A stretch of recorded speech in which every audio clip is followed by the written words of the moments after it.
عمران خان نے کہا ہے کہ نااہلی کے فیصلے کے خلاف عدالت میں جائیں گے۔ توشہ خانہ کا قانون آصف زرداری اور نواز شریف نے توڑا۔ جب تک زندہ ہیں مافیا اس کا مقابلہ کریں گے۔ اپنے ایک ویڈیو پیغام میں ان کا کہنا تھا کہ ملک اس وقت فیصلہ کن موڑ پر ہے۔ تاریخ کے بڑے لانگ مارچ کی تیاریاں جاری ہیں۔ الیکشن کمشنر کے ایک جانبدار فیصلے، ایک مافیا کا حصہ بن کے اس نے جو فیصلہ کیا، انشاءاللہ ہم اب جا رہے ہیں عدالت میں۔ یہ عدالت کے اندر کیس جائے گا اور اس میں ایک چیز غیر قانونی نہیں نکلے گی۔ توشہ خانہ کا قانون کس نے توڑا ہے؟ آصف زرداری نے اور نواز شریف نے۔ کیسے توڑا ہے؟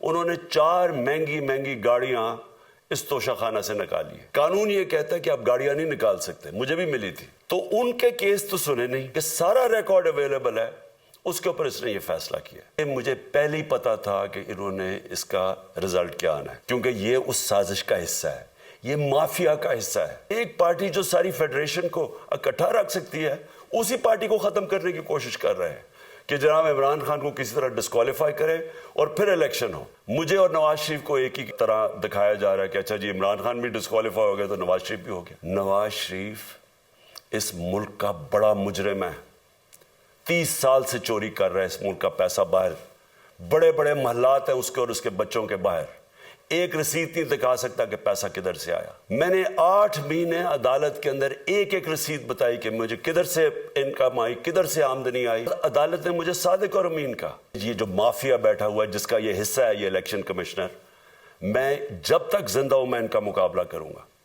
میں اپنے سارے آج جو پروٹیسٹرز بیٹھے ہیں، میں آپ سب کو آج پہلے تو شکریہ ادا کرتا ہوں۔ اب میں کہتا ہوں کہ اب آپ پروٹیسٹ ختم کر دیں، لیکن آپ سب تیاری کریں۔ میں نے کہا تھا مہینے کے اینڈ میں لانگ مارچ کروں گا، اور میں اپنی ساری قوم کو آج کہہ رہا ہوں کہ یہ ملک ایک فیصلہ کن موڑ پہ ہے۔ اس ملک کی تاریخ کی یہ سب سے بڑا مظاہرہ ہوگا، یہ سب سے بڑی پروٹیسٹ موومنٹ ہوگی، اور یہ رکے گی نہیں۔ اب یہ جب تک ہم اس ملک کو حقیقی طور پہ آزاد نہیں کرتے، یہ میری پروٹیسٹ موومنٹ اب چلتی رہے گی۔